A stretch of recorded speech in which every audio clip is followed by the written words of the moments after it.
Hey everybody, welcome to the Federalist Radio Hour. I'm Sean Duffy. And I'm Rachel Campos-Duffy, and we're here in Wisconsin, and we're so excited to guest host the show today. Yes, very cool. Thanks to the Federalist for letting us do this with you. Very, very nice. From northern Wisconsin, by the way. Yeah, lake's right outside here. Right. So it's interesting. They showed us this podcast that's coming out of the New York Times, and it's a series called Nice White Parents. It's hosted by a former NPR radio personality, and it's all about basically the gentrification of public education, if you will. Now, the first thing that happened is we had to watch this thing, right? Or listen to this thing. Now, that was painful. Yes, it was so really painful. Boring. I realized why I hate NPR. It's that, do you guys remember that SNL sketch of Sweaty Balls with right. Alec Baldwin, and they all pretend like they're NPR? It's literally, her voice is that boring, that annoying. Right. And that was funny. This was not funny, and it was a pained hour of listening. It was multiple. So it was more. That shows you he only lasted for even less than an hour. I watched a little more than that, a few more episodes. But the topic is very interesting. It is. It's very interesting because we all care about education, and we all care about public education because that's where most American kids are getting public education. And we care about making sure that all kids are educated. We don't want white kids or Hispanic kids or black kids only to have a good education. Our country is successful and strong when every kid has a strong, good education because that makes us a better, stronger, more prosperous country. And the topic that she tries to bring up, or she does bring up, is basically that, look, our schools, our public schools, especially in urban areas, have a lot of problems. And, most of us spend time thinking, when we think about this, we think about the teachers union, the corruption, there's a myriad of problems in urban schools. And we talk a lot about the indoctrination from the teachers and the teachers' colleges. She says that the problem with these public schools are actually white parents, specifically white parents who want to integrate public schools so it's not just minority, black and brown kids, white people who want to integrate whites and people of color in public schools. Yeah, no, it was fascinating because I think all of us think that diversity is a good thing, and the more diverse our schools, the better it is. But the take on how white parents were trying to improve the schools and why they were the problem was a head scratcher. It was, and she actually goes all the way back to the 60s where she went through archives where there were letters actually written by white parents before the school was created. It was supposed to be a special school that focused on international studies. And a lot of white people were saying, hey, we want to move to this area specifically because of this school. And in fact, the school was supposed to be built next to a housing project.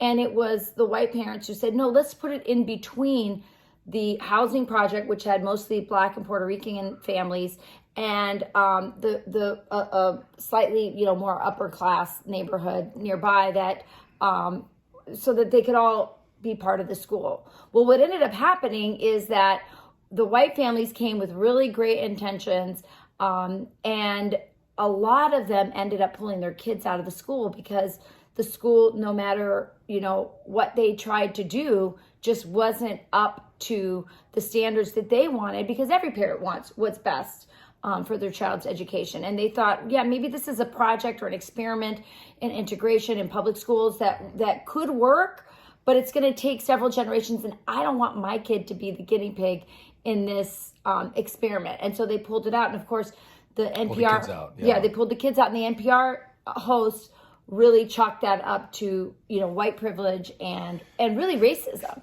Right. As opposed to just parents trying to do what's best for their kids. No, that's right. And so as parents ourselves, we all look and say, I want my kids to get the best education possible. And we look at the resources around us to say, how do I get that great education for my child? Because we know that an educated child gives them the best opportunity to get into the middle class in America. And if you have a failing school, we know that is a pathway to poverty. And I think that as we listen to this podcast, it's not white parents' problems of why these schools failed. As we look at it, we go, there's a whole bunch of problems why we have some failing schools. And instead of blaming white parents, why don't we try to get to the root causes of why schools are failing? Right, and that's what I thought was interesting about the pieces. I felt like what she was trying to do, especially in this particular moment that we're going through, where race is on top of everyone's mind in light of the riots and everything else, is she was trying to take a racial angle to this, which is something I think is a knee-jerk reaction for a lot of liberals like her. And I look at the problems in public schools and in general, it's really comes down to families. And we see a breakdown of families, and you can't just forget that that's a component, right? That the more that I felt, first of all, that she was trying to take the focus off of teachers' unions, off of this complicated problem of the breakdown of the family. And also resources. And resources. Yeah, right. I mean, we talked a lot about that too, Sean, that we both think it is unfair that public schools are funded by the tax base. No. We think they should be funded by the tax base, but we want to make sure that the money is be equalized. I'm a little bit of Barack Obama here. We should spread the wealth around and make sure that poor schools get additional funding, and we do that in Wisconsin to make sure that wealthier communities will help subsidize and support poorer communities, because we'll all do better with a great educated Wisconsin or a great educated America. But I want to go back to your point on families, and I don't think this is racial. It doesn't matter if you're a Hispanic family or a white family or an African American family or a Native American family. If you don't have a mom and a dad that can help raise you and give you morals and values and guide you in structure, right? And you have a whole bunch of more broken families without kids with structure, and you send all those kids to school together, I don't care if it's white or black or brown, the school is going to have trouble. And because I think a lot of parents are expecting a lot of people in general, who, as they critique, the education system in public schools in particular, are expecting teachers to do things that in the past families did, which is civilize our kids, really. That's right. And so first off, we got to go, what kind of environment are these kids being raised in? What do our home lives look like? And if there's a breakdown there, let's focus on that. Let's look at what can we do, what policies can we implement that can help support families, keeping moms and dads together so they can actually raise their kids, again, with structure and values and morality, patriotism, all really good things. So I think that was, number one. Yeah. But number two is also making sure resources are available in schools. I mean, we look and want to make sure we have. How does it work right now? If you live in a nice neighborhood and all those people pay taxes on their homes and their property, then that's what funds the school for the most part? So in Wisconsin, a portion of that money goes to your local schools, but also some of it goes to the state, and the state redistributes some of that money to poor communities so they can make sure they can pay their teachers well enough and have enough classrooms and computers and buildings. So we do have a redistribution mechanism to make sure poor schools get access to money. But do they get the same amount of money? Not always. But you also see federal money coming in trying to support minority schools and making sure they have additional resources, because oftentimes they might be trying to make up for that lack of structure in the home. If you have to make that up in the school with teachers and counselors and programs, that does cost more money. And so we do send extra federal money in to help with those schools, whether it's in West Virginia or Kentucky or inner city Detroit. We do try to spread that money around. But again, it comes down to money, it comes down to families, and what else, Rachel? Well, I think the other part is it comes down to teachers. And a lot of times in poor neighborhoods, they're not always attracting the best teachers. And so that can be an issue as well. This idea that parents of a certain color are to blame for the schools, I think is is ridiculous, and I think it's actually kind of racist. And so here's the way I look at it as well. So again, this New York Times piece wants to call the problem with schools are white nice parents. White, and actually they say they're well intentioned. Right, is what they're saying. But I also go, you look at the debates that are happening right now around school choice, and it's conservatives who oftentimes liberals say are so racist, but it's the conservatives that are saying we believe that school choice again is the pathway to opportunity and prosperity. And what conservatives say is, if you're an inner city African American mom who is in a district with a failing school, we want to give you the opportunity and the choice to go to a better school. And it might be in a different neighborhood, or it might be a charter school, but let's give you the resources and the choice to get your child out of that failing school and get into another one. And so what we're proposing is better integration. We want, more kids from inner city, probably majority African American schools, to get a pathway out into a different school. And you might have more Hispanics or give people mobility. Thank you. Mobility with That's it. what I'm trying to say. See, But it's interesting because most, parents in a bad neighborhood with a bad school will want to do exactly what this podcast, Nice White Parents, sort of accuses white parents of doing, which everybody wants the best school for their kid. Right. So whether you're a Hispanic mom who's in a bad neighborhood and wants the opportunity to get a voucher and send their kid to the Catholic school down the street because it's more in control, it's more disciplined, and there's a faith component. That's what that parent wants to do. And in the case of some of many people, they want to leave the inner city because the schools aren't getting better and go to the suburbs where they perceive the schools to be better suited for their kids. Everyone wants what's best for their kids. I don't think it's a racial thing, and I think it's really wrong of the New York Times and this NPR host who did this research to racialize this issue in such a way. I think it's an American problem. And again, what it does is it takes the focus away from teachers' unions, which do a lot of damage because what they do is protect bad teachers. And so that's a problem. And we also have the problem of the family, which is a really thorny issue, the breakdown of the family, because we all want to support single moms. It is really hard to be a single mom, and we want to celebrate those who are trying hard to do that. But I would say that it's thorny because once you get into that, people think you're being judgy.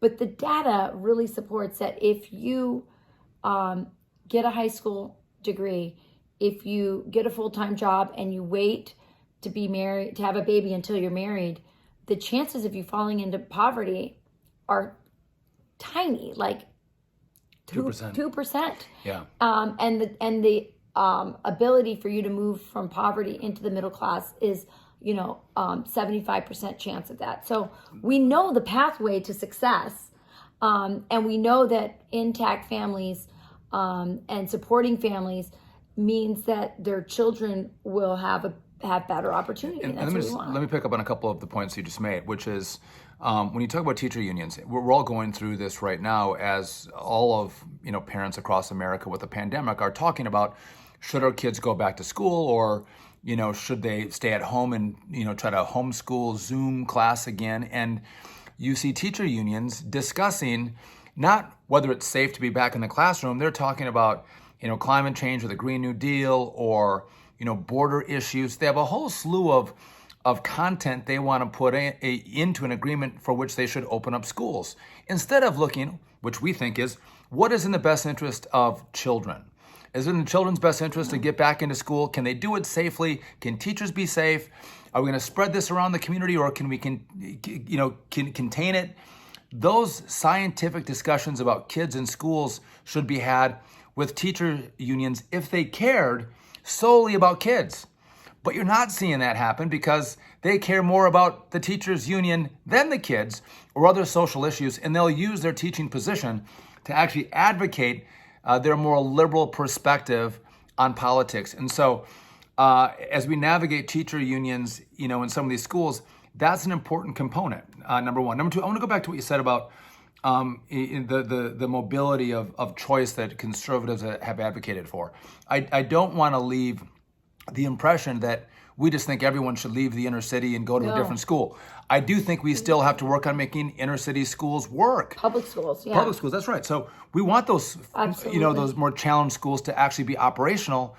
But if I have a parent who wants to get their child out and, for their child, get them that pathway to the middle class, I do want to give them that opportunity, and we can run both courses. We can still say, let's improve the school that's in this community, but let's also give a parent a choice to take their child out and send them to a school that's going to service their child with a great education. Right. I don't want my kid to be, if it's going to take 5 years to get a school, up to where it needs to be, who can blame a parent for saying, I don't want to wait around that. I'm not going to sacrifice my kid for the sake of, this idea of a great public school. If it's not a great public school, I want to get my kid out. But go ahead. No, I want to. You're sparking things for me. I know she does that. Okay, so you're in an inner city. You're getting assistance with housing, right? Oftentimes, you can't move, right? You have your assistance from HUD. You have a house, and you're like, well, I've got better schools or better jobs for my family, in a neighboring community or a neighboring suburb.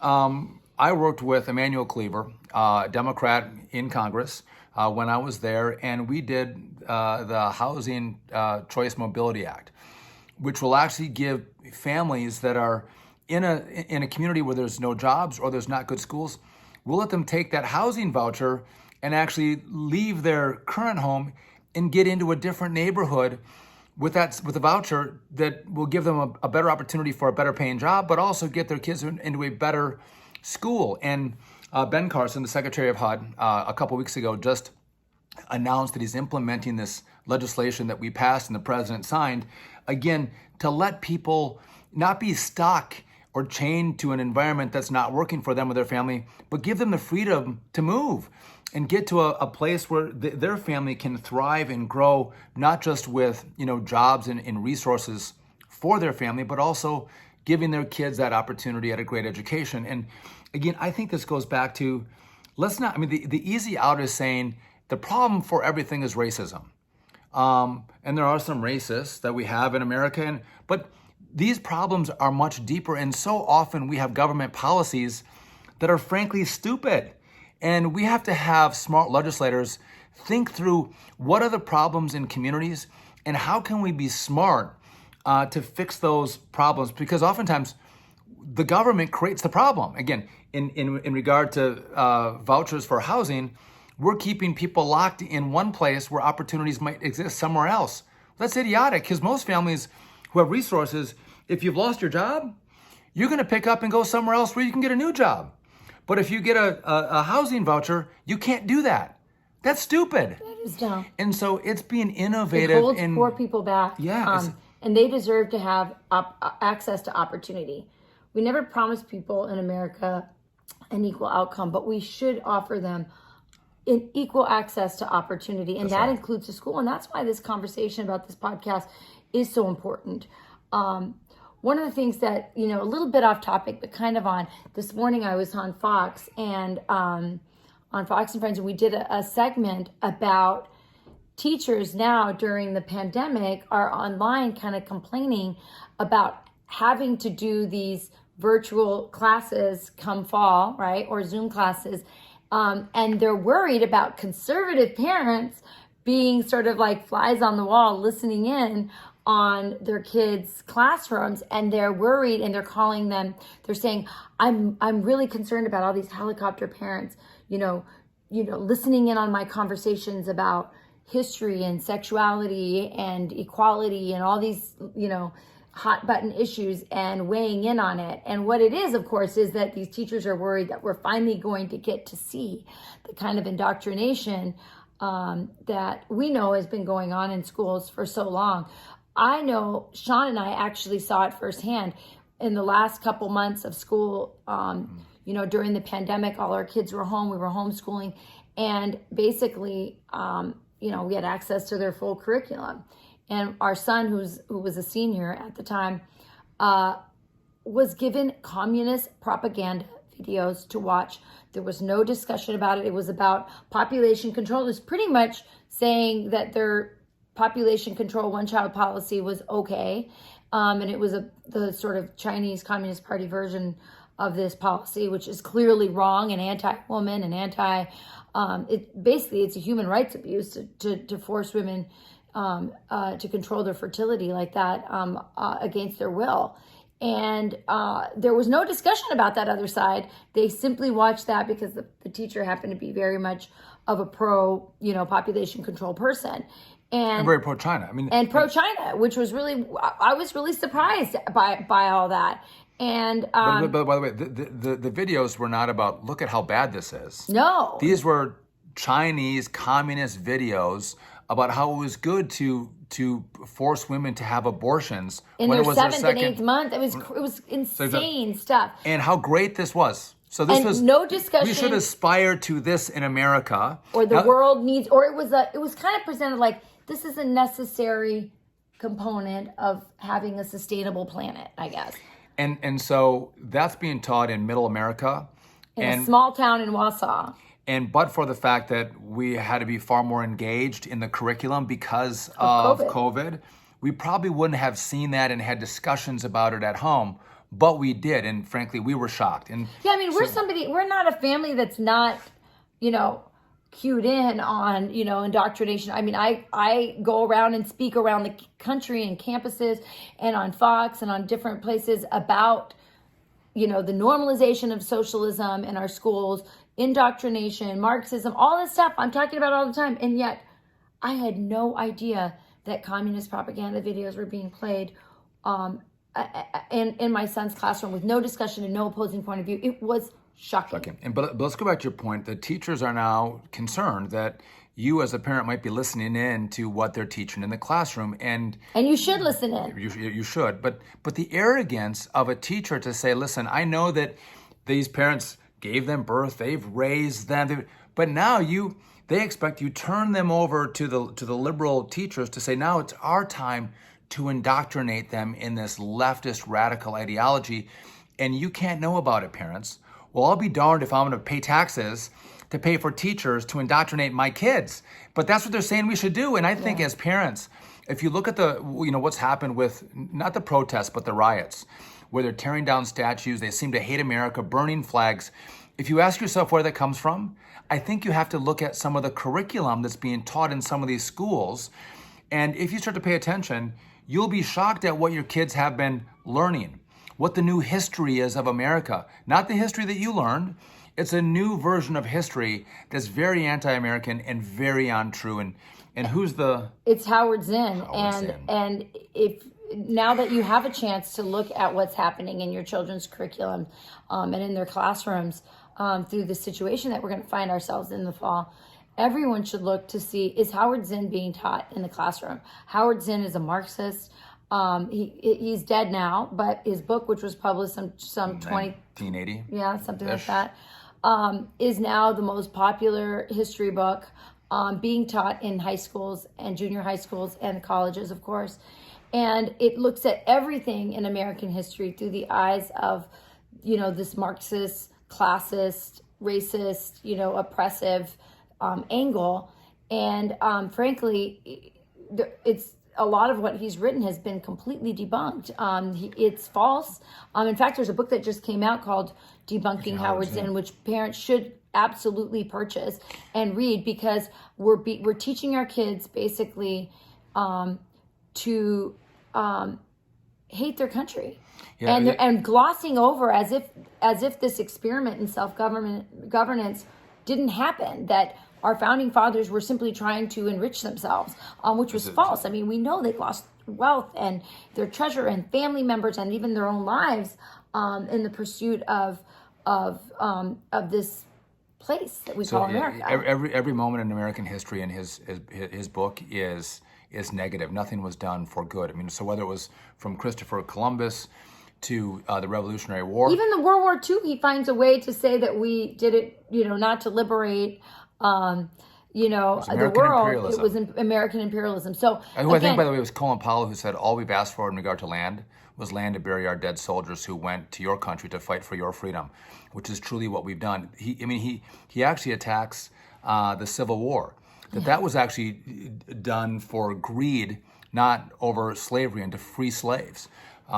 It's very distorted, and the name is Howard Zinn, that's the author, and the name of the book is A People's History. Now, your kid may not actually get A People's History, the big textbook of it. They've actually created materials and even a documentary with celebrities in it. So your kid may just be sitting in a classroom watching a documentary with all these celebrities that they recognize, repeating these false stories about America. And they've created curriculum for young kids as well. So that's why Columbus has the reputation he now has. That's why they're tearing down Columbus statues. Yeah. You wonder that why Columbus? Why take Columbus down? That's where he starts the book. It goes back to it's the Howard first chapter Zinn. of the book. Yep. So that's something that parents should be warned about. Pandemic is an excellent time where if you're not happy with the history or the literature class or the English class that your kids are being exposed to, you can actually, go to the administration and say, I want my kid to take this history credit through, and find the, a lot of people like Hillsdale, but there's all kinds of other resources out there online that your kid could actually take a different kind of class and get credit for it. And you should lobby your administration to give you that option, because there's no reason why our kids have to be trapped into this system. And I actually think, Sean, I was on Hannity the other night talking about it. I actually think that one of the legacies of this will be, of this pandemic, will be that parents will be more open and interested in the idea of educational freedom, that we all as parents have to have greater control over where our kids go to school and the access they have to other opportunities and places to get educated. Let me just give you this was a head scratcher for me. So back in the day when I had to study for the bar exam, this was before like YouTube. But the best contracts teacher would travel the country to different law schools and teach contracts before you would take the bar. And the best constitutional law teacher in the country would travel around and teach con law and torts. So you had the most dynamic, best teachers coming and preparing you for the bar exam. Why do we need thousands of history teachers? Why can't we get some of the best history teachers? Because history doesn't really change unless you're Howard Zinn, who wants to change it and contort it. Why do we have the best history teachers put together a curriculum and a class, they record it, and bring it to life for our kids? We don't need, we might, in the college terms, we might need a TA to actually help grade papers and engage with kids. But there's a different way we can think through how we're engaging in education. But as parents, as we've seen the riots and the anti-Americanism, it's a time now, if you want to stop it, if you want to change it, it starts in our schools. And so whether you're talking about... Well, it starts with us taking control as parents of our kids' education. This idea that we simply just have to seed it, and just send our kids, and they own our kids for 8 hours, and they get to teach them whatever they want. And that's what I think is so fascinating about this period of time that we're in, that we're going to be able to see, come this fall, exactly what they're teaching in our classrooms, and that we as parents don't have to sit back and take it. We can complain to the administration. We can ask that, other resources, whether it's debunking Howard Zinn, be added to the curriculum. Or we can... you can run for the school board yourself. You can run for school board. You can lobby, your governor to make sure that, our universities have a more balanced faculty, because right now it's completely lopsided. There's, for every 100, Marxist liberal professors, there might be one conservative. No wonder our kids are coming out, with all these crazy ideas. So the point is, I think this is a time for us to rethink the power that we actually should and have as parents over our kids' education. And I know we're wrapping down right now, but sometimes when you watch the news and you see all that's happening, it feels very hopeless.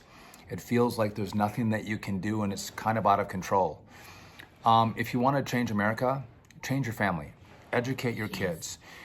If you're a grandparent, educate your grandkids, or your nieces and nephews. If you engage with young people and truly teach them our history and teach them to love America and respect America and stand for the flag, I I think you're gonna see a real shift in this next generation. But if we throw our hands up and say it's too late and it's gone, well, the rioters on the streets, the looters on the streets, I think, is a lot of what our future will look like. And so let's take this into our own hands. Let's control our destiny with educating our kids and to know our history, but to also love our country and understand that America is good, that we are the people that started this idea of freedom and self-governance, and our kids they literally are not getting this information. So, and again, we are not perfect as a country, but we are the freest, the most prosperous, the most generous, the most innovative. We do the best at correcting the wrongs of our past, trying to make them right. And so I'm proud of this country. And we give the most opportunity to everyone, no matter color, which is why I was not happy with this podcast from the New York Times, Sean, because it focused on race instead of getting to the heart of the problems, which are some of the things we talked about here. I totally agree with that. So I'm gonna try to get the right tagline here, which is, until next time, be lovers of freedom and anxious for the fray. I'm Sean Duffy, and this is Rachel Campos-Duffy. Thanks for having us as your guest host on Cheers. Federalist Radio. Cheers.